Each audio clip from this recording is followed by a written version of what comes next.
The lobby of the Grand Palace Hotel in Chicago was never quiet, but it was never truly loud either. Existed in that strange in-between space where businessmen talked on their phones, while walking to elevators and couples whispered to each other on their way to dinner, and families argued about where to eat while their kids ran circles around the luggage carts. And in the corner near the tall windows that looked out onto Michigan Avenue, there was a piano, a black Yamaha Grand, that had been there longer than most of the staff could remember. And behind that piano every evening from 5 to 10 sat a woman named Rosaminda. She was 63 years old with silver-streaked hair that she always pulled back in a simple bun, and hands that moved across the keys like water flowing over river stones. Rosa had been playing in that lobby for 12 years. 12 years of the same songs, rotating through her fingers. 12 years of watching strangers come and go without ever really seeing her. She had become part of the furniture in a way as invisible as the potted plants near the reception desk or the abstract paintings on the walls that nobody ever stopped to look at. The hotel manager, Mr. Patterson, liked to say that Rosa added class to the place, that her music made guests feel like they were somewhere special. But Rosa knew the truth. Nobody came to the Grand Palace Hotel because of the piano player. They came for the location and the room service and the spa on the 4th floor. She was background noise, pleasant but forgettable, and most days that was fine with her. Most days she preferred it that way. It was a Tuesday in late October when everything changed. The rain had been falling since morning, and by evening it had turned into the kind of downpour that made people run from their cars to the hotel entrance with newspapers over their heads. Rosa watched them come in shaking water off their coats and complaining about the weather while she played a gentle arrangement of Claire de Lune. She noticed the old man right away, not because he was particularly remarkable looking, but because of the way he walked in. Most guests moved through the lobby with purpose.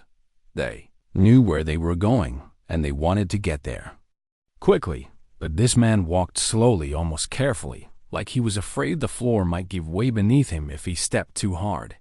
He was tall and thin, with a face full of deep wrinkles and white hair that was a little too long and stuck up in places, like he had forgotten to comb it that morning. His suit looked expensive, but it also looked like he had slept in it. The jacket was wrinkled, and one of the buttons on his shirt was undone near the collar. He carried no luggage, no briefcase, just himself, and a wooden cane with a brass handle shaped like a lion's head. Rosa kept playing, but she watched him from the corner of her eye. As he made his way across the marble floor, she expected him to go to the front desk or maybe to the restaurant entrance, but he did neither. Instead, he walked directly to one of the leather armchairs near her piano and sat down. He placed his cane across his knees and folded his hands and closed his eyes, and he listened. This was not entirely unusual. Sometimes guests would sit near the piano for a few minutes before heading off to wherever they were going. Sometimes they would compliment her playing or request a song or ask if she knew anything by Frank Sinatra, but this man did none of those things. Just sat there, eyes closed, hands folded, breathing slowly like someone trying to memorize the sound of each note. Rosa finished Claire de Lune and moved into a Chopin nocturne, one of her favorites, the bass one in E-flat major that she had learned when she was 17 and had never forgotten. It was a piece that required patience. The melody came and went like waves on a shore, rising and falling and rising again. She glanced at the old man again. His eyes were still closed, but something had changed in his face. The wrinkles around his mouth had softened. His shoulders, which had been tense and hunched when he walked in, had relaxed back into the chair. He looked like someone who had just come home after a very long journey. Rosa played through her entire evening repertoire, Chopin and Debussy and Satie, little Gershwin, mixed in some soft jazz standards that the hotel guests seemed to enjoy. And through all of it, the old man sat in that leather chair and listened. He never opened his eyes. He never checked his phone. He never got up to use the restroom or get a drink from the bar. He just listened for 3 hours. When Rosa finally played her last piece at 10 o'clock. She gathered her sheet music and placed it in the worn leather bag she had carried since her days at music school. She stood up from the bench and stretched her back, which always ached after 5 hours of sitting, and when she turned around, the old man was standing right there. She had not heard him approach for a man with a cane. He moved surprisingly quietly up close. She could see that his eyes were a pale, watery blue, the kind of blue that looked like it might have been brighter once before time faded. Eyes was looking at her with an expression she could not quite read. It was not the polite smile of a satisfied guest. It was something deeper, something that made her feel like he was seeing through her skin, right into the bones of who she really was. "You play beautifully," he said. His voice was soft and a little rough, like sandpaper worn smooth from years of use. Rosa smiled the way she always did when guests complimented her. "Thank you," she said. "I am glad you enjoyed it." Shook his head slowly. "No," he said, "you do not understand. I've been looking for you for a very long time." Rosa felt a small flutter of unease in her chest. She had dealt with strange guests before. The hotel attracted all kinds of people, and over 12 years, she had learned to handle unusual situations with a calm, professional distance. "I am sorry," she said, "but I think you may have me confused with someone else." The old man reached into the inside pocket of his wrinkled jacket and pulled out a small white business card, held it out to her with a hand that trembled slightly. "My name is Victor Castellanos," he said. "I would like to make you an offer." Rosa took the card without really looking at it. "What kind of offer?" she asked. Victor Castellanos leaned closer, his pale blue eyes locked onto hers. "I will give you $2 million, he said, "if you will play one private concert for me." Rosa stared at him. She waited for the punchline, for the smile that would tell her this was some kind of joke. But Victor's face remained serious. $2 million, she repeated. "Yes, for one concert. Just one." Rosa almost laughed. In fact, a small sound did escape her throat, something between a cough and a chuckle. "Sir," she said gently, "I appreciate the compliment, but I think perhaps you have had a long day. Maybe you should get some rest." "I am not confused," Victor said. "I am not joking. I am making you a legitimate offer. $2 million for one evening of your time." Rosa looked down at the business card in her hand. It had his name printed in simple black letters below that, an address in Lake Forest, which she knew was one of the wealthiest suburbs north of the city, and below that a phone number. Nothing else, no company name, no job title, just the basics. She looked back up at Victor Castellanos with his wrinkled suit and his lion head cane and his faded blue eyes. "I do not know what you are looking for," she said, "but I am just a lobby pianist. I play background music for people who are not really listening. I am not worth $2 million. I am not worth anywhere close to that." Victor smiled then. It was a sad smile, the kind of smile that held years of something heavy behind it. "That," he said, "is where you are wrong." He turned and began walking toward the hotel entrance, cane tapping softly against the marble floor. "Think about it," he called over his shoulder. "You have my number." And then he was gone out into the rain and the Chicago night, leaving Rosa standing alone beside her piano, holding a business card that felt heavier than it had any right to. She should have thrown it away. She knew that this was clearly the rambling of a lonely old man with too much money and not enough sense. Nobody offered $2 million for a single piano concert. Nobody. And yet when Rosa got home to her small one-bedroom apartment on the third floor of a building that had seen better days, she did not throw the card away. She placed it on her kitchen table next to the stack of unpaid bills and the half-empty cup of cold coffee she had left there that morning, and she stared at it for a long time. Victor Castellanos. She said the name out loud to her empty apartment. The radiator hissed in response. Outside her window the rain kept falling, and Rosa Mendez, who had spent 12 years being invisible, could not shake the feeling that something very strange had just begun. 2 weeks went by, and Rosa could not stop thinking about the old man. She tried to forget him. She really did. She told herself it was nothing, just a wealthy eccentric who had wandered into the hotel looking for something to spend his money on. Maybe he made offers like that to every pianist he met. Maybe he had some kind of condition that made him say strange things to strangers.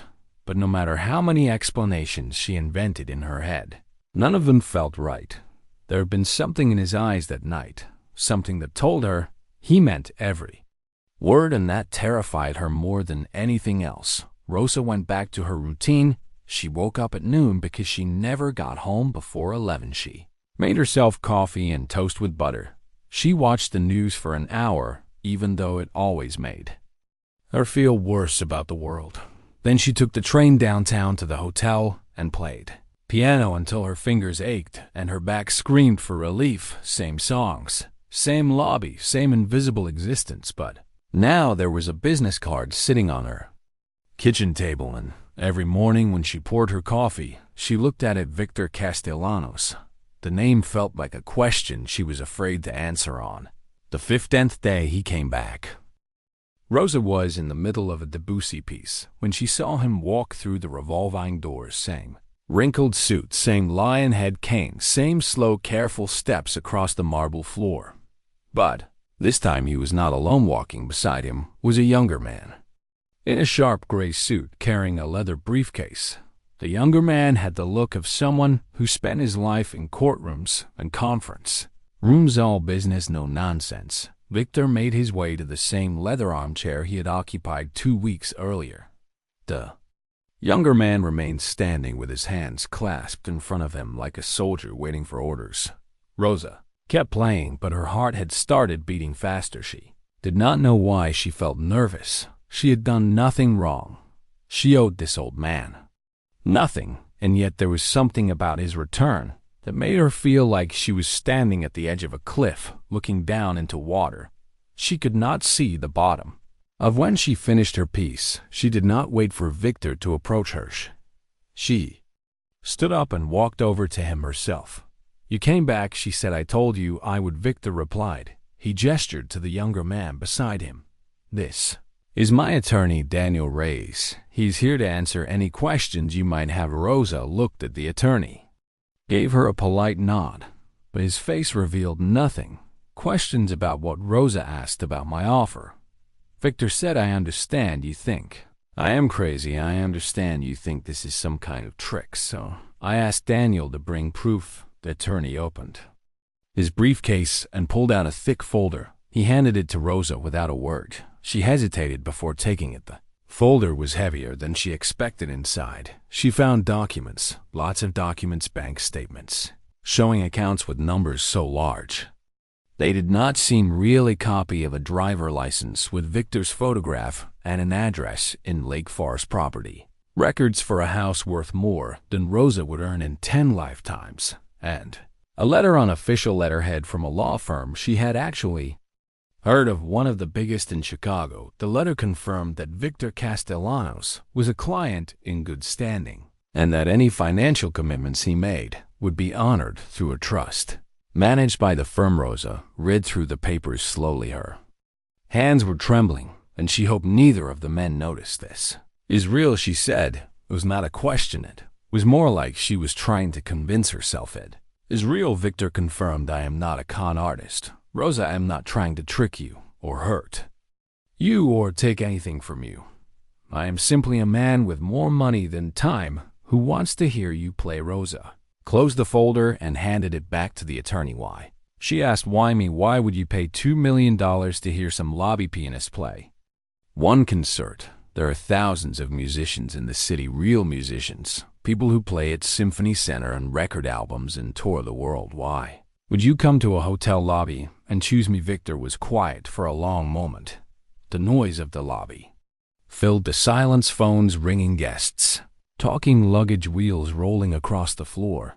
Then he spoke. 50 years ago, I was engaged to a woman named Elena Vargas. She was a pianist, not famous but gifted in a way that had nothing to do with fame. She played with her whole heart. Every note she touched became something alive, something that breathed and moved and made you feel things you did not know you were capable of feeling. Rosa said nothing. She could see where this story was going. and she was not.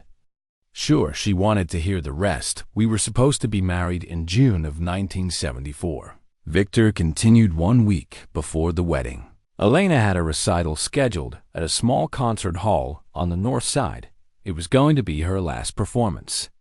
Before we left for our honeymoon, she had been practicing for months. Chopin, mostly the nocturnes, were her specialty. She said they sounded like conversations with ghosts. Victor paused, and Rosa saw something flicker across his face paint, old and deep and never fully healed. The night before the recital, there was a storm, he said. Elena was driving home from a rehearsal. A truck ran a red light and hit her car on the driver's side. She died before the ambulance arrived. Rosa felt her throat tighten. I am so sorry, she whispered. Victor nodded slowly. I never got to hear her play that concert, he said. For 50 years. I have wondered what it would have sounded like, what she would have played, how the music would have filled the room. I have spent decades listening to pianists all over the world, concert halls and nightclubs and hotel lobbies. Just like this one, I was searching for something. Not someone who played like Elena, because no one could ever do that, but someone who had the same thing she had, that quality in the music that makes you feel like the pianist is telling you a secret, something true and painful and beautiful all at once. He looked at Rosa with those pale, faded eyes. And then 2 weeks ago, I walked into this hotel because the rain was too heavy and I needed somewhere to wait. I heard you playing Chopin, the nocturne in E-flat major, and for the first time in 50 years, I felt like I was sitting in that concert hall, listening to Elena play the recital I never got to hear. Rosa did not know what to say.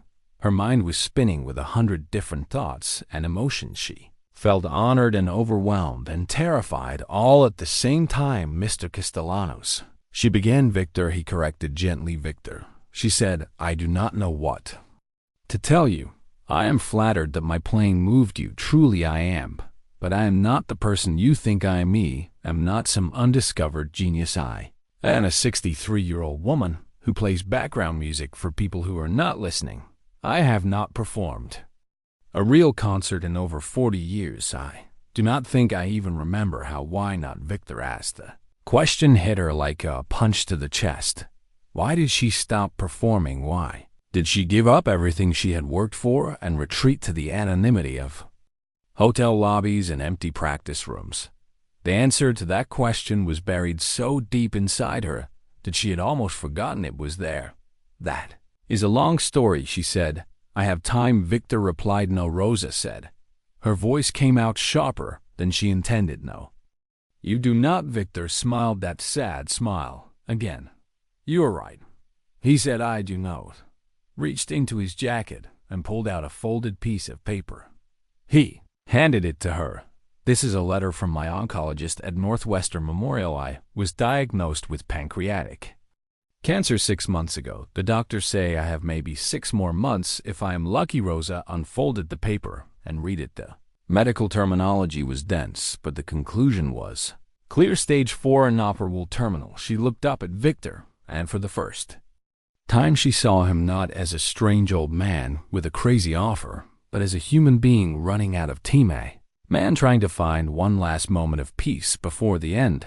I am not asking you to be Elena, Victor said. No one could ever be Harry. I'm asking you to play for a dying man who heard something in your music that he has been searching for his entire life. That is all. One concert, one evening, and then you never have to see me again. Rosa stood there in the middle of the hotel lobby, holding a cancer diagnosis in one hand and a folder full of financial documents in the other. The piano waited behind her, silent, patient. Same instrument she had hidden behind for 12 years. She thought about Elena Vargas, who never got to play her final concert. She thought about Victor Castellanos, who would spend half a century chasing the ghost of a woman he loved. And she thought about herself, about the dreams she had buried and the music she had abandoned and the reasons she had tried so hard to forget. I need time, she said finally, to think about this. Take all the time you need, Victor said. But please do not take too long. He gave her a small nod and turned toward the exit. attorney followed behind him, carrying the briefcase full of proof that this impossible offer was somehow completely real. Rosa watched them leave. Then she sat back down at her piano and placed her hands on the keys. But she did not play, she just sat there, feeling the weight of everything she had just heard pressing down on her shoulders somewhere. Outside the rain had stopped, but inside Rosa Mendez the storm was just beginning. Rosa called Victor's attorney the next morning. She told herself she was just being practical, just verifying that everything was legitimate before making any decisions. But deep down she knew that was not the whole truth. She was stalling, buying time before she had to face the real question, not whether Victor's offer was real, but whether she was brave enough to accept it. Daniel Reyes answered on the second ring. His voice was calm and professional, just like his appearance had been the night before. He confirmed everything Victor had told her. The money was real. The trust was established. All Rosa had to do was sign an agreement and play one private concert, and the $2 million would be transferred to any account. She chose no hidden conditions, no tricks, no strings attached. That sounds too good to be true. Rosa said, "I understand why you would think that." Daniel replied, "But Mr. Castellanos is a very particular man. When he wants something, he is willing to pay whatever it takes to get it. And he wants to hear you play." Rosa thanked him and hung up. She sat at her kitchen table staring at the phone in her hand. The business card was still there next to her coffee cup. Victor Castellanos, the name that had become a question she could not escape. She picked up the card and turned it over in her fingers. Then she did something she had not done in a very long time. She walked to the closet in her bedroom and pulled down an old cardboard box from the top shelf. The box was covered in dust. She had not opened it in years, maybe decades. Inside were pieces of her old life concert programs from performances she had given when she was young, newspaper clippings with reviews that called her a rising star and a remarkable talent. Photographs of a younger Rosa standing on stages in beautiful gowns with her hands raised accepting applause from crowds she could no longer remember. And underneath all of that, wrapped in a faded silk scarf, was a framed photograph. Rosa lifted it carefully and wiped the dust from the glass. The picture showed two young women standing together in front of a grand piano. One was Rosa at 22, thin and bright-eyed with long dark hair that fell past her shoulders. The other was her younger sister, Lucia. She was 19 in the photograph, smiling that huge smile she always had, the one that made everyone around her feel like the sun had just come out. Lucia had been the reason Rosa started playing piano in the first place. When they were children growing up in a small apartment in Pilsen, their mother worked double shifts at a factory, and their father was gone before Rosa could remember his face. There was no money for toys or games or anything that other children had, but there was a piano. An old upright that had been left behind by the previous tenant. It was out of tune and missing 2 keys, but Rosa did not care. She taught herself to play by listening to songs on the radio and figuring out the notes one by one, and every time she played, Lucia would sit on the floor beside her and listen with her eyes closed and that big, beautiful smile on her face.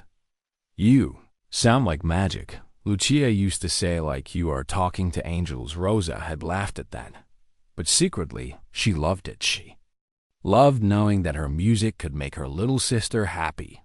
She practiced every day for hours until her fingers ached, and her mother told her to stop making so much noise, but she never stopped. And when she was 16, she auditioned for a music scholarship at a performing arts high school. She got in full ride and everything changed. Rosa went from playing in a cramped apartment to performing in concert halls. She graduated top of her class and won a spot at Juilliard in New York City. She was 21 years old when a record label offered her a contract. Debut album was scheduled for release the following spring. Every music critic in the country was calling her the next great American pianist, and through all of it, Lucia was there, cheering her on, telling everyone who would listen that her big sister was going to be famous, that she always knew Rosa was special. Then one morning in March, Rosa got a phone call that split her life in two. Lucia had been feeling tired for months, she thought. It was just stress from her job at the bakery where she worked, but when she finally went to the doctor, they ran tests and found something wrong with her blood leukemia. The words sounded like a death sentence, even before the doctors explained what it meant. Rosa flew home from New York the same day. She walked into the hospital room and saw her little sister lying in a bed with tubes in her arms and machines beeping beside her. Lucia smiled when she saw Rosa, that same big smile like nothing was wrong, like she was not dying. "Hey, superstar," Lucia said. "You did not have to come all this way." Rosa sat down beside the bed and took her sister's hand.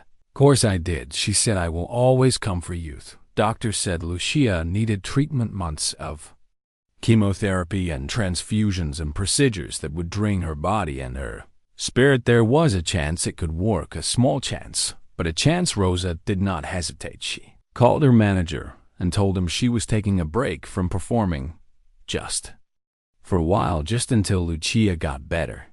She moved back to Chicago and into the small apartment they had grown up in. She spent every day at the hospital, sitting beside her sister, reading to her and talking to her and playing recordings of music on a little portable speaker she brought from home. And when Lucia was too weak to talk, Rosa would hold her hand and hum the melodies she used to play on that old broken piano when they were children. 18 months later, Lucia died. She was 23 years old. Rosa was sitting beside her when it happened, holding her hand, feeling the moment when her sister's fingers went still. The funeral was small, just Rosa and her mother and a few friends from the bakery where Lucia had worked. Rosa did not play any music. She could not. Every time she touched the piano after that day, she heard Lucia's voice in the silence. She saw her sister sitting on the floor with her eyes closed and that smile on her face, and she fell apart. Her manager called her record label, called everyone, wanted to know when she was coming back, when she would perform again, when she would finish the album that was supposed to make her famous. Rosa never returned their calls. She let her contract expire. She let her scholarship lapse. She let everything she had worked for her entire life slip away like water through her fingers. Because what was the point? What was the point of playing music that made people feel things when the only person whose feelings mattered was gone? She took a job at a small bar, playing background piano for drunk customers who never listened. Then another job at a restaurant, then another at a hotel lobby, each one a step further from the spotlight, a step closer to invisibility, and that was where she stayed for 40 years, hiding behind a piano that had become a wall instead of a window. Rosa looked at the photograph of herself and Lucia and felt tears sliding down her cheeks. She had not cried about her sister in years. She had learned to keep that door closed too. Pretend the room behind it did not exist. But Victor's offer had opened something inside her. His story about Elena, about losing the woman he loved and spending 50 years searching for her ghosted, was too close to her own pain. Too familiar. She understood now why she had felt so shaken when he told her about the concert. Elena never played because Rosa had her own concert. She never played her own life. She never lived her own music. She had locked away and tried to forget. She picked up her phone and dialed Victor's number. He answered on the third ring. His voice was tired but warm. "Rosa," he said, "I am glad you called. I need to tell you something," she said. "Before I make any decisions, I need you to know the truth about who I am." Victor was quiet on the other end of the line. "I am not the pianist you think I am," Rosa continued. "I am not some hidden genius who chose to play in hotel lobbies. I'm a broken woman who gave up everything because I could not handle losing someone I loved. Then I do not know if I can do what you are asking. I do not know if I can play a real concert anymore." The silence stretched between them. Rosa could hear Victor breathing slow and labored, like each breath took effort. Then he spoke. "Maybe," he said, "that is exactly why you are the right person." Rosa frowned. "What do you mean?" Victor's voice was gentle. "Maybe broken people are the only ones who can play music that matters." Rosa closed her eyes. The tears were still falling. "I do not know if I can do this," she whispered. "Then let me ask you something. Victor said. If you do not try, if you let this chance pass you by, will you regret? Rosa thought about Lucia, about the dreams she had buried with her sister, about the music she had silenced for 4 decades, and she knew the answer, yes. She said, I will regret it for the rest of my life. Then come play for me, Victor said. Play for both of us, play. For everyone we have lost. Rosa wiped her eyes and looked at the photograph in her lap. Lakia smiled back at her, frozen in time, forever. 19 forever. Believing her big sister was going to be famous. Okay. Rosa said, I will do it. The concert was scheduled for a Saturday evening. 3 weeks later, Victor had rented a small private concert hall on the north side of Chicago, the same neighborhood where Elena was supposed to perform 50 years ago. Rosa did not know if that was intentional or just a coincidence. She did not ask. Some questions were better left unanswered. In the weeks leading up to the performance, Rosa tried to practice. She sat at the old keyboard in her apartment and placed her hands on the keys. But every time she tried to play something beyond the simple background pieces she had memorized for the hotel lobby, her fingers froze, her mind went blank, her chest tightened like someone was squeezing her heart with both hands. She would sit there for hours, staring at the keys, unable to make a sound. Then she would give up and go to bed, and lie awake until morning, wondering what she had gotten herself into. She had not performed a real concert in over 40 years. She had not played Chopin or Debussy or any of the pieces she used to love with any real intention since the day Lucia died. The music was still inside her somewhere. She could feel it, but it was buried under so many layers of grief and fear and silence that she did not know how to reach it anymore. A week before the concert, Rosa called Victor. I cannot do this, she said. Her voice was shaking. I have been trying to practice, but nothing comes out. I sit at the piano, and I feel like I am drowning. I think I made a mistake. I think you should find someone else. Victor listened without interrupting. When she finished, he was quiet for a long moment. Then he asked her a question. When you were young and you played for your sister, what did you think about? Rosa frowned. What do you mean? I mean, what was in your head? Victor explained. When you sat at the piano and Lucia was listening, what were you thinking about? Rosa closed her eyes and tried to remember. It had been so long ago, another lifetime. Another version of herself. I was not thinking about anything, she said finally. I was just playing. I was just letting the music come out. I was not worried about whether it was perfect or whether anyone would like it. I was just playing for her because it made her happy. Victor made a small sound, almost like a laugh, but gentler. And what do you think about now? He asked. When you try to practice. Rosa did not want to answer, but she knew she had to be honest. I think about everything, she admitted. I think about all the years I wasted. I think about Lucia and how she is not here to listen anymore. I think about you and Elena and whether I can really give you what you are looking for. I think about failing, about disappointing everyone, about proving that I was right to give up all those years ago. That is your problem, Victor said. You are thinking too much. Rosa let out a bitter laugh. That is easy for you to say. You are not the one who has to get up on that stage. No, Victor agreed. But I'm the one who's going to be sitting in the audience, and I can tell you right now that I do not care if you play every note perfectly.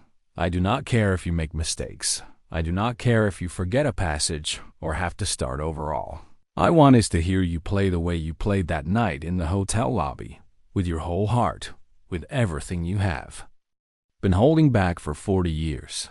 That is what I am paying for. Not perfection, Ruth. Rosa wiped her eyes. She had not realized she was crying. What if I cannot find it? She asked. What if the music is gone? Victor's voice was soft, but certain. It is not gone. He said, I heard it is still in there. Rosa, you just have to let it out. The night of the concert arrived faster than Rosa expected. She took a taxi to the concert hall because she did not trust herself to drive. Her hands were trembling too badly to grip a steering wheel. The building was old but beautiful, red brick with tall windows and a marquee that had not been lit in years. Victor had rented the entire place for the evening. There would be no audience, no critics, no strangers watching and judging. Just the two of them, an old man dying of cancer and a broken woman trying to remember who she used to be. Rosa walked through the front doors and into the lobby. The floors were polished wood that creaked under her feet. The walls were lined with photographs of performers from decades past. She wondered if Elena had ever walked through these same doors. If she had stood in this same spot on the night she was supposed to perform. If she had felt the same fear that Rosa was feeling now. The main hall was smaller than Rosa expected, maybe 100 seats arranged in curved rows facing a simple wooden stage, and on that stage was a piano. A Steinway grand black and gleaming under the soft lights. Rosa walked down the center aisle toward it. Each step felt heavier than the last, like she was walking through water that kept getting deeper. She climbed the 3 stairs to the stage and stood beside the piano. She ran her fingers along the smooth wood of the lid. It was cold to the touch. She sat down on the bench and looked out at the empty seats in the front row. She saw Victor. He was sitting alone with his cane resting against the chair beside him. He looked smaller than she remembered, thinner. Cancer was taking more from him every day, but his eyes were bright, and he was smiling at her. "Whenever you are ready," he said. Rosa turned back to the piano. She placed her hands on the keys, and she could not move.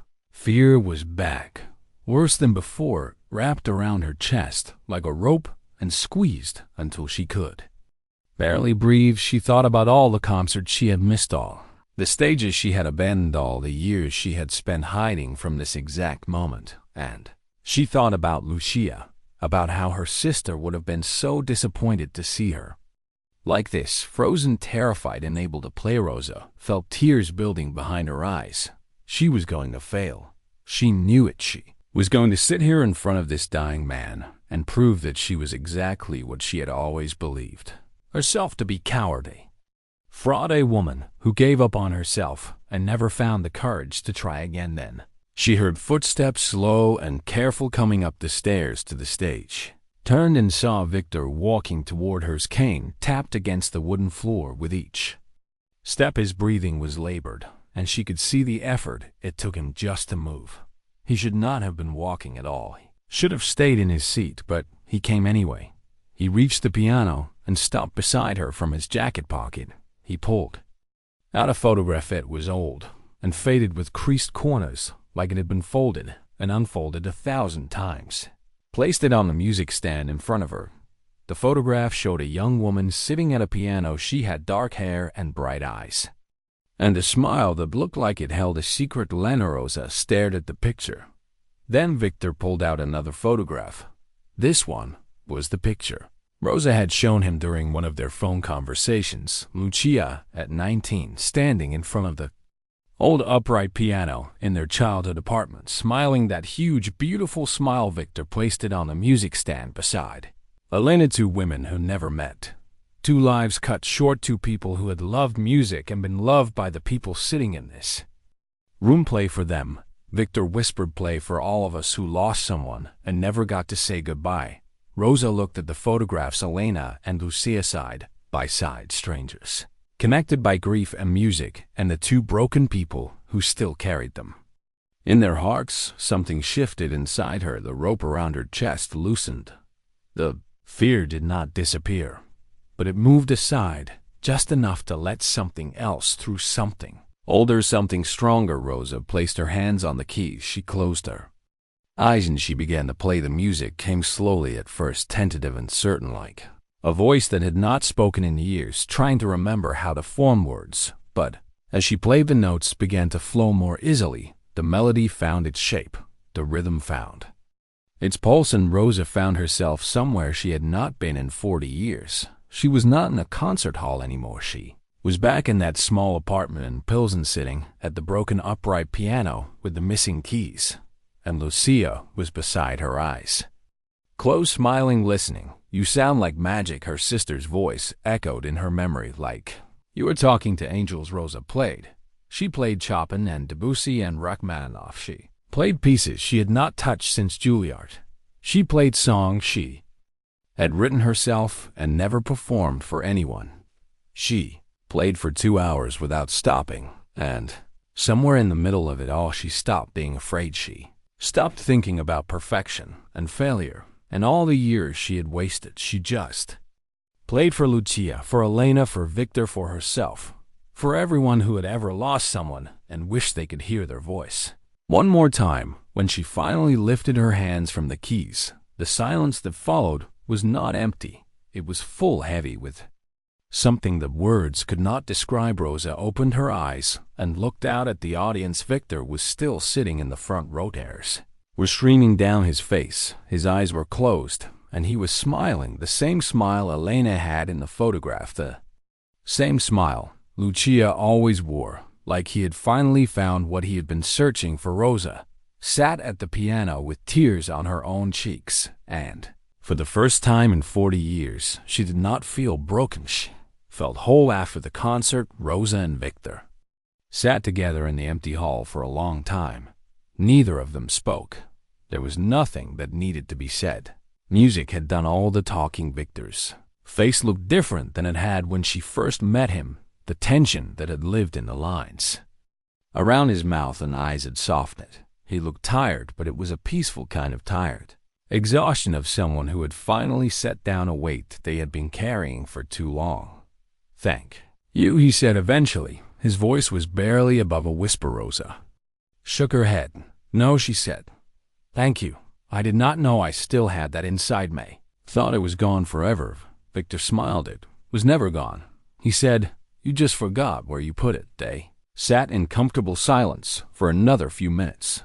Then Victor's attorney Daniel appeared at the back of the hall. He walked down the aisle with a folder in his hands. The same kind of folder he had brought to the hotel lobby weeks ago. "Mr. Castellanos," he said, "we should get you home. You need to rest." Victor nodded. Slowly he turned to Rosa and took her hand in both of his. His skin was thin and papery, but his grip was surprisingly warm. "I meant what I said," he told her. "Every word. The money will be in your account by Monday morning." Rosa opened her mouth to protest. She wanted to tell him that the money did not matter anymore, that what happened tonight was worth more than any amount he could have offered. But Victor raised his hand to stop her. "Take it," he said. "Use it to do something that matters. You have been given a second chance. Rosado, not waste it the way I wasted mine." Rosa did not understand what he meant, but before she could ask, Victor stood up with the help of his cane and began walking toward the exit. Daniel fell into step beside him, carrying the folder at the door. Victor paused and looked back at her one last time. "Lena would have loved you," he said, and then he was gone. Rosa stayed in the concert hall until the lights went out. She sat at the piano in the darkness, running her fingers over the keys without pressing them, feeling the smooth ivory beneath her fingertips, remembering what it felt like to play with her whole heart. She thought about Lucia, about how proud her sister would have been to see her tonight, about how much she wished Lucia could have been sitting in the front row beside Victor. She thought about Elena, a woman she had never met, but somehow felt connected to. Two pianists separated by 50 years, but joined by the love of two men who refused to let them be forgotten. And she thought about herself, about the life she had buried and the music she had silenced and the fear that had kept her trapped for so long. Maybe it was not too late. Maybe Victor was right. Maybe she had been given a second chance. 11 weeks later, Rosa received a phone call from Daniel Reyes. Victor had passed away peacefully in his sleep the night before. He was surrounded by family, and the last thing he listened to before closing his eyes was a recording of Chopin's Nocturne in E-flat major, the same piece Rosa had been playing the night he walked into the hotel lobby. The same piece Elena used to play. Rosa thanked Daniel for letting her know and hung up the phone. She sat at her kitchen table and cried, not because she was surprised. She had known this was coming, but because she had lost someone who in just a few short weeks had changed her life in ways she was still trying to understand. The funeral was held 3 days later at a small church in Lake Forest. Rosa was not sure if she should attend. She had only known Victor for a few months. She was not family. She was not even really a friend. But Daniel called her the day before and told her that Victor had specifically requested her presence. He wanted you there, Daniel said. He put it in writing, so Rosa went. She wore a simple black dress she had bought years ago for her mother's funeral and never worn since the church was fuller than she expected. Victor had family. She did not know about children and grandchildren and old friends who had known him for decades. Rosa sat in the back row and listened as people stood up and shared stories about a man she had only begun to know. They talked about his generosity and his stubbornness and his terrible jokes. They talked about his business successes and his charitable donations and the scholarships he had funded for young musicians. They talked about how he never got over losing Elena, how he spent his whole life searching for something he could never quite find. After the service, Daniel approached Rosa with an envelope. Victor left something for you, he said. Rosa opened the envelope and found a letter written in shaky handwriting. She recognized the style from the business card Victor had given her that first night. Dear Rosa, the letter began. If you are reading this, it means I'm gone. I hope I went peacefully. I hope the music was playing. I want to thank you for what you gave me for 50 years I carried the weight of a concert. I never got to hear a goodbye. I never got to say, you gave me that. Rosa, you gave me closure. You gave me peace. I know you think the money is too much. I know you think you do not deserve it, but I want you to understand something. The $2 million is not payment for a concert. It is an investment in a future I will not live to see. You have a gift. Rosa, a gift you buried because the pain was too great. But pain does not last forever, and neither does time. Use the money to build something beautiful. Start a foundation fund. Scholarships teach young musicians who cannot afford lessons. Do whatever feels right to you, but do not waste another 40 years hiding from who you really are. The world needs your music, and there is a 19-year-old girl who believed in you more than anyone. Do not let her down. There was one more thing at the bottom of the envelope, a photograph. Rosa pulled it out and felt her breath catch in her throat. It was a picture of Elena sitting at a piano, but not just any piano. This one was different from the photograph she had seen before. It was a beautiful instrument with ornate wooden carvings and brass pedals that gleamed in the light. In the back of the photograph, Victor had written a note. This Elena's piano in 1920 Bosendorfer has been in storage for 50 years. It belongs to you now. Rosa stared at the words until they blurred through her tears. She looked up and saw Daniel standing nearby. He is serious, she asked. He was always serious. Daniel replied, the piano is being delivered to your apartment next week. There is also a trust fund established in your name. $3 million to be used for the creation of a music education foundation. Victor outlined the details in his will. He wanted it to be called the Elena and Lucia Foundation. Rosa could not speak. She pressed the letter to her chest and let the tears fall. 6 months after Victor's funeral, Rosa played her first public concert in over 40 years. It was held in the lobby of the Grand Palace Hotel, the same place where she had spent 12 years being invisible. But she was not invisible anymore. The hotel had set up chairs in rows facing the piano. Every seat was filled. Guests and staff and strangers who had heard about the concert through word of mouth. There were reporters there too. Someone had leaked the story to a local newspaper, and it had spread from there. Headline reads, 64-year-old pianist returns to the stage after 4 decades. Rosa walked to the piano wearing a deep blue gown she had bought for the occasion. Her hands were shaking. Her heart was pounding so hard she could hear it in her ears, but she was not afraid. Not anymore. She sat down at the Steinway and looked out at the crowd in the front. Roshi saw a framed photograph propped up on an empty chair. Elena and Lucia side by side, just like they had been on the night of the private concert. Rosa smiled at them. Then she placed her hands on the keys and began to play the music that filled the lobby. Was not background noise. It was not something to be ignored. While people checked their phones and waited for elevators, it was alive. it was breathing it. It was 40 years of silence finally breaking free. Rosa played for an hour. She played Chopin and Debussy and Rachmaninoff. She played the songs she had written for Lucia and never shared with anyone. She played until her fingers ached and her back screamed and her eyes burned with tears she did not bother to hide. When she finished, the applause was deafening. People stood up from their chairs. Some of them were crying. Rosa stood and bowed. She looked at the photograph of Elena and Lucia in the front row. "Thank you," she whispered, "for believing in me." The Elena and Lucia Foundation officially launched. 2 months later, Rosa used Victor's gift to fund music scholarships for underprivileged children across Chicago. She hired teachers and bought instruments and created programs that would give young musicians the opportunity she almost threw away. She performed benefit concerts to raise additional funds. She gave interviews where she told her story and encouraged others to never give up on their dreams, no matter how much time had passed. And every night before she went to sleep, she sat at Elena's Bosendorfer in her small apartment and played, not for an audience, not for money, not for fame, just for herself, for Lucia, for Elena, for Victor, for everyone who had ever lost someone and found them again in the music. Rosa Mendez had spent 40 years being invisible, but she was not invisible anymore. She was exactly who she was always meant to be: pianist, a teacher, a survivor. And finally, after all this time, she was home.